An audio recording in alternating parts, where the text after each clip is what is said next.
திருச்சிற்றம்பலம். தென்னாருடைய சிவனையை போற்றி, எந்நாட்டவருக்கும் இறைவா போற்றி. அனைவருக்கும் வணக்கம். கடக ராசிக்குண்டான ஜூலை மாத பலன்களை பத்தி நம்ம பார்க்கலாம். அதற்கு முன்னாடி நம்மளுடைய சேனலை சப்ஸ்கிரைப் பண்ணிக்கோங்க. கடக ராசியை பொறுத்த வரைக்கும் பாத்துட்டீங்கன்னா, உங்களுக்கு 2ஆம் அதிபதினு சொல்லக்கூடிய தனத்தை கொடுக்கக்கூடிய ஒரு கிரகமாக இருக்கக்கூடியவர் யாருன்னு பாத்துட்டீங்கன்னா சூரியன். இந்த சூரியன் அப்படின்னு சொல்லக்கூடியவர் 12ஆம் வீட்டுல இருக்கார். அப்போ எவ்வளவு பணம் வந்தாலும் விரயமாகுது. அது 16ஆம் தேதி வரைக்கும் இருக்குது. காசு பணம் ஏதோ ஒண்ணு வருதுங்க, ஆனா செலவாயிருது. ஒரு மருத்துவ செலவுக்கு பண்றோம், அல்லது தேவையில்லாத ஒரு விரைய செலவுகள் இப்படிங்கிறது ஆகிட்டே இருக்குது. கையில காசு நிக்கல அப்படிங்கிறது கூட எடுத்துக்கலாம்.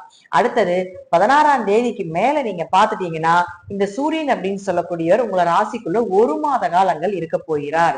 அப்ப கடகராசிக்கு ஜூலை மாதம் 16ஆம் தேதிக்கு மேல பணவரவு, பொருளாதார வளர்ச்சி, சொத்து சேர்க்கைகள், பேச்சுக்கு ஒரு மரியாதை கிடைப்பது, இதெல்லாம் ஏற்படுத்தி கொடுப்பார். எப்படி காசு பணம் புழங்கும், ஏதோ ஒரு வழியில கொடுத்துரும். அடுத்தது பாருங்க, உங்களுக்கு இந்த சூரியன் அப்படின்னு சொல்லக்கூடியவர் முதல்ல குருவோட சேர்ந்திருந்து ஏற்கனவே உங்களுக்கு சிவராஜ யோகத்தை கொடுத்துட்டு இருந்தார். அப்போ பெயர் புகழ் மதிப்பு, நிறைய தீர்த்த யாத்திரை போனது, ருத்ராட்சம் கிடைச்சது, நிறைய ஆன்மீக பொருட்கள் உங்களை தேடி வந்தது, இப்படி எல்லாம் நிறைய இருந்திருக்கும். இப்ப அடுத்தது அப்படின்னு பாத்துட்டீங்கன்னா புதன். இந்த புதனும் பாருங்க உங்களுக்கு 18ஆம் தேதி வரைக்கும் உங்க ராசிக்குள்ளேயே இருக்கிறார். அப்போ 3ஆம் அதிபதியும் 12ஆம் அதிபதி ராசிக்குள்ள இருக்கும்பொழுது கண்டிப்பா 12ஆம் அதிபதி ராசிக்குள்ள இருந்தால், வெளிநாடு பயணம் இருந்தால் அதை மேற்கொண்டால் நிச்சயமா உங்களுக்கு நல்ல பலன் கிடைக்கும். ஒரு இடமாற்றம், ஒரு பயணங்கள், சும்மாவாது எங்காவது போயிட்டு வந்தீங்கன்னாலும் கூட மன திருப்தி அப்படிங்கிறத நிச்சயமா கிடைக்கும். அப்ப 3 கூடையவரே உங்க ராசிக்குள்ள இருக்கும் பொழுது கடுமையா முயற்சி செய்து ஜெயிப்பீங்க.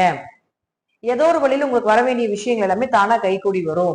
உங்களை சம்பந்தப்பட்டவங்க உங்களை தேடி வரக்கூடிய ஒரு அமைப்பை ஏற்படுத்தி கொடுக்கும். கம்யூனிகேஷன் லெவல், தொலை தொடர்புகளுடைய அமைப்பு எல்லாமே அதிகமாகும்.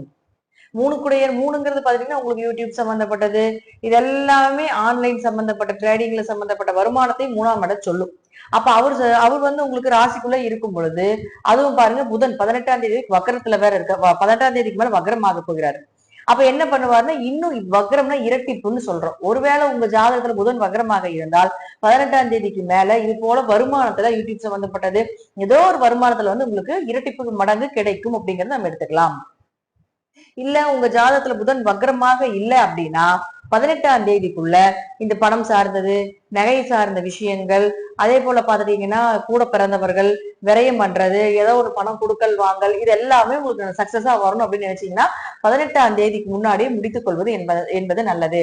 ஏன்னா 18ஆம் தேதியிலிருந்து உங்களுக்கு ஆகஸ்ட் மாதம் 11ஆம் தேதி வரைக்கும் புதன் வக்கரமே. அதனால கவனமாக இருக்க வேண்டும் உங்க ஜாதகத்துல புதன் வக்கரம் இல்லை என்றால். அடுத்தது சுக்கிரன். சுக்கிரன் அப்படின்னு பாத்துட்டீங்கன்னா உங்க ராசிக்கு 4 மற்றும் 11ஆம் அதிபதி. அவர் எங்க இருக்காருன்னா 11ஆம் இடம்னு சொல்லக்கூடிய லாபஸ்தானத்திலே இருக்கிறார். அப்போ 11ஆம் அதிபதி 11இல் இருந்தால் லாபங்கள் அதிகமாகும். இப்போ ஒரு மடங்கு எடுக்கிறீங்க, ஒரு 4 மடங்கு 5 மடங்கு ஏதோ ஒரு விஷயத்துல எடுப்பீங்க.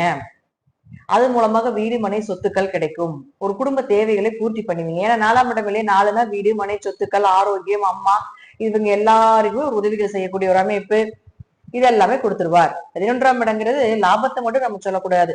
ஒரு மனிதனுடைய ஆசையே 11 தான். எத்தனையோ பேர் வந்து நம்ம குழந்தைகளுக்காக நம்மளுடைய ஆசைகள் எல்லாமே நிறைவேற்ற முடியாம இருப்போம். அப்போ இதெல்லாம் ஒரு வாய்ப்பா எடுத்துட்டு உங்களுடைய கனவுகள், உங்களுடைய ஆசைகள் இதெல்லாம் நிறைவேற்றுறதுக்கு உண்டான விஷயத்தை இந்த சுக்கிரன் ஏற்படுத்தி கொடுப்பார்.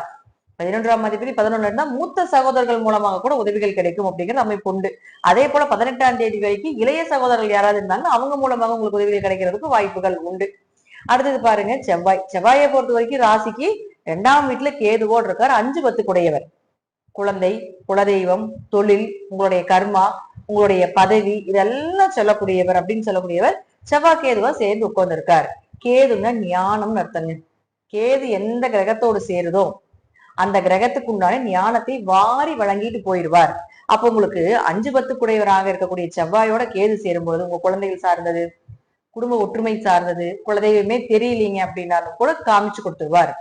குழந்தைகளுக்கு உண்டான நிலைகள் என்ன, குழந்தைகளுக்கு கொஞ்சம் மருத்துவ செலவுகள் வர்றது, அப்ப அவங்களுக்கு என்ன விஷயங்கள் நம்ம பண்ணலாம் அப்படிங்கிறதுக்கு எதாக இருந்தாலும் அதனுடைய ஞானத்தை கொடுத்தே தீரணும் அப்படிங்கிறது கேதுக்கு கொடுக்கப்பட்ட ஒரு விதி. அடுத்தது அவரே 10ஆம் அதிபதி ஆகிறாரா. அப்ப தொழில் ரீதியாக வளர்ச்சி. ஒரு தொழில மிஸ்டேக் பண்றீங்க, ஏன் மிஸ்டேக் பண்றீங்க, தொழில் ஓடல, அப்ப என்ன காரணம், அப்ப அதற்கு உண்டான விஷயம் என்ன அப்படிங்கிறதையும் சொல்லிடுவார். அதே போல பாத்துட்டீங்கன்னா நல்ல தொழில் ஓடிட்டு இருந்தாலும் கூட இன்னும் வளர்ச்சியாருக்கு என்னென்ன பண்ணலாம் அப்படிங்கிற எல்லா விஷயத்தையும் கொடுத்துருவார். ஆன்மீகம், இறை வழிபாடு, ஞானம் சார்ந்த விஷயங்கள் எல்லாமே சக்சஸ் கொடுக்கக்கூடான ஒரு வாய்ப்பு இந்த செவ்வாய் கேது சேர்க்கை. இந்த மாதம் முழுவதும் 28ஆம் தேதி வரைக்குமே செவ்வாய் அங்கதான் இருக்காரு.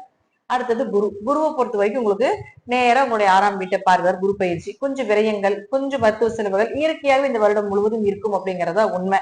இருப்பினும் பாத்தீங்கன்னா 4ஆம் இடத்த குரு பார்க்கிறதால எப்படி இந்த மாதம் எல்லாம் பாத்தீங்கன்னா வீடு மனை சொத்துக்கள் வாங்குறதுக்கான அமைப்பு எல்லாமே இந்த குரு ஏற்படுத்தி கொடுத்து விடுவார்.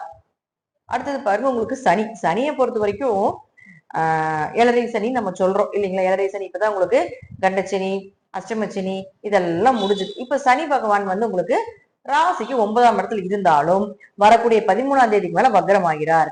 அப்ப 13ஆம் தேதிக்கு மேல சனி வக்ரமாக இருக்கக்கூடிய காலகட்டங்கள் இருந்து நவம்பர் மாதம் 28ஆம் தேதி வரைக்கும் இதே நிலைதான். அப்போ உங்க ஜாதகத்துல பாத்துட்டீங்கன்னா சனி வக்ரமாக இருந்தால் யோகத்தை அள்ளி கொடுத்துட்டு போவார். சனி வக்ரமாக இல்லைன்னா அதனுடைய தன்மைகள் எல்லாமே கொஞ்சம் குறைத்து கொள்ள வேண்டும். சனி பகவான் யார்? உங்களுக்கு 7, 8 குடையவர். அவர் பாருங்க இந்த மாதம் வக்ரசனியாக போகிறார்.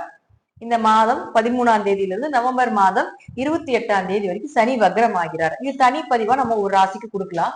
இப்போ பார்க்கும் பொழுது பாத்துட்டீங்கன்னா சனி பகவான் வக்ரமாக உங்க ஜாதகத்தில் இருந்தால் யோகத்தை கொடுப்பார். அப்ப இந்த பாவக கட்டங்கள் என்னென்ன 7, 8க்குண்டான விஷயத்தை யோகத்தை பண்ணி கொடுப்பார்.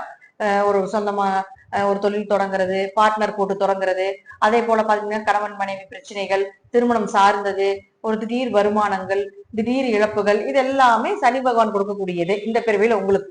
அப்போ இது எல்லாமே உங்க ஜாதகத்துல வக்ரமாக இருந்தால் யோகத்தையும், வக்ரம் இல்லாம இருந்தால் யோகத்தை குறைவாக கொடுப்பதற்குண்டான வாய்ப்புண்டு தனிப்பதிவை நம்ம பார்ப்போம்.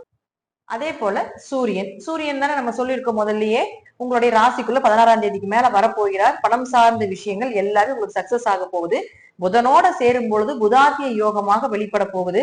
புதாத்திய யோகம் அப்படிங்கிறது பாத்தீங்கன்னா உங்களுக்கு ஃபர்ஸ்ட் நம்ம சொல்றது கல்வி, படிப்புக்கான ஒரு விஷயத்துக்கு அடுத்த கட்டம் அப்படிங்கறத இந்த புதாத்திய யோகம் கொடுக்குது. அப்போ உங்க ராசிக்குள்ளே இருக்கும் பொழுது உங்களுக்கு உண்டான படிப்பு சார்ந்த விஷயங்கள், படிப்புக்குண்டான வேலை சார்ந்த விஷயங்கள் இது எல்லாமே சக்சஸ் ஆகும். ஒரு சிலருக்கு வேலை கிடைக்காம இருக்கோ, படித்த படிப்புக்குண்டான வேலை கிடைக்காம இருக்கோ, அதெல்லாமே பாத்தீங்கன்னா இந்த புதாத்திய யோகம் இருக்கும் பொழுது உங்க ஜாதத்துல வேலை மாற்றங்கள், இடம் மாற்றங்கள் தசாபுத்தி ரீதியாக இருந்ததுன்னா இந்த காலகட்டங்கள் நீங்க மாற்றும் பொழுது நீங்க எதிர்பார்த்த வேலை கிடைக்கும். நல்ல சம்பளத்தோட நீங்க எதிர்பார்த்த எல்லா விஷயங்களிலும் சக்சஸ் ஆக இருக்கக்கூடிய ஒரு அமைப்பை ஏற்படுத்தி கொடுத்து விடும்.